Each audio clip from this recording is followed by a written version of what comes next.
वाहिगुरु जी का खालसा वाहिगुरु जी की फतेह। सासंग जी लड़ीवार जपजी साहिब जी विचार हलदे। अज जपजी साहिब जी 31 पौड़ी जी विचार करनी आ, सो थोड़ो इनके समझण जो जतन कयूं। तो जपजी साहिब जी 31 पौड़ी में साहिब परमात्मा जे तरफ सां ॾिनल भंडारनि जो ज़िक्र करनि था। तो उनकी सृष्टि के अंदर जेकी भी कार व्यवहार हलदी पई है हमेशा अटल हलदी पई है। साहिब फरमाइंदा चवंदा आसण लोए लोए भंडार, आसण लोए लोए भंडार। आसण चइबो टिकाणे के, वेहण जी जगह के। वैसे साहिब चवंदा परमात्मा तव्हांजा हर भवण, लोक लोए जो अर्थ आहे भवण, तव्हांजी जेतिरी भी कायनात आहे हर एक जगह ते हर एक भवण में तव्हांजा जेका न भंडारा टिकाणे सां हलदा पिया आहिनि। भाव इन पंक्ति जो जेकर भाव अर्थ करिजे तो इहो भी आसानी से समझण में अची वेंदो इंसान के। ऐ परमात्मा तव्हांजो हर जगह ते टिकाणो आहे जाते तव्हांजा भरपूर भंडारा हलदा पिया आहिनि। हर लोक में, हर भवण में, हर जगह ते तव्हांजा भंडारा भरपूर हलदा पिया आहिनि।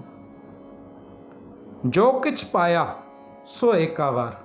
ऐ परमात्मा तव्हां इन भंडारे में, भाव इन कायनात में जेको भी तव्हांजो भंडारो हलदो पियो आहे, खाधो पाणी बाहि जेकी भी शइ हलदी पई आहे भरपूर हलदा पिया आहिनि।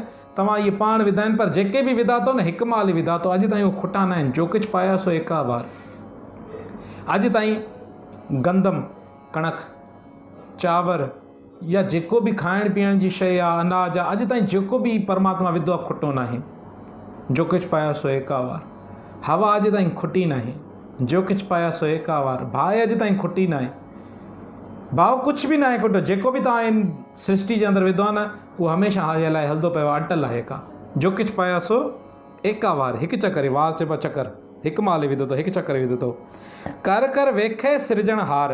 हिन सृष्टि जा सृजनहार आहे परमात्मा।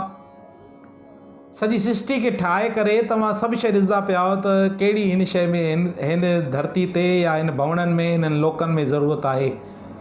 कर कर वेखे सृजनहार। सभु शइ तव्हां ॾिसंदा पिया हो त कहिड़ी शइ जी ज़रूरत आहे, तव्हां पाण उहा पूरी कयो था। कर कर वेखे, तव्हां पाण ॾिसंदा पिया हो। सृजनहार उहो परमात्मा पाण ॾिसंदो पियो आहे। काई भी शइ ख़ाली न आहे थी, ख़तमु न आहे थी। कर कर वेखे सृजनहार नानक सचे की साची कार। उन परमात्मा जेको हमेशा आहे, जंहिंजो उहो स्वरूप जेको हमेशा जे लाइ आहे, उहो जेको सचो आहे, उनजी जेकी कार चइबो आहे कमु तरीक़ो, हे जेको कमु हलंदो पियो आहे, जेकी सृष्टि हलंदी पई आहे, उन सचे जी हिकिड़ी सची कार आहे। हमेशा अटल रहण वारी आहे, कॾहिं भी ख़तमु थियण जहिड़ी न आहे। नानक सचे की साची कार। उन परमात्मा जी इहा सची कार आहे, सचो कमु आहे। उहो पाण ई सचो आहे, उनजो कमु ई सचो आहे। पाण ई अटल आहिनि, उनजो कमु बि अटल आहिनि। आदेश से आदेश। नमस्कार उन परमात्मा के नमस्कार जेको आदि शुरुआत को अनिल पवित्र स्वरूप, अनाद शुरुआत को, जंहिंजो कोई शुरुआत ना है। अनाद अनाहत, जंहिंजो कोई अंत ना है। आद अनिल अनाद अनाहत जुग जुग एको वेस, जेको हर जुग में हिकिड़े ही वेस में आहिनि। वाहिगुरु जी का खालसा वाहिगुरु जी की फतेह।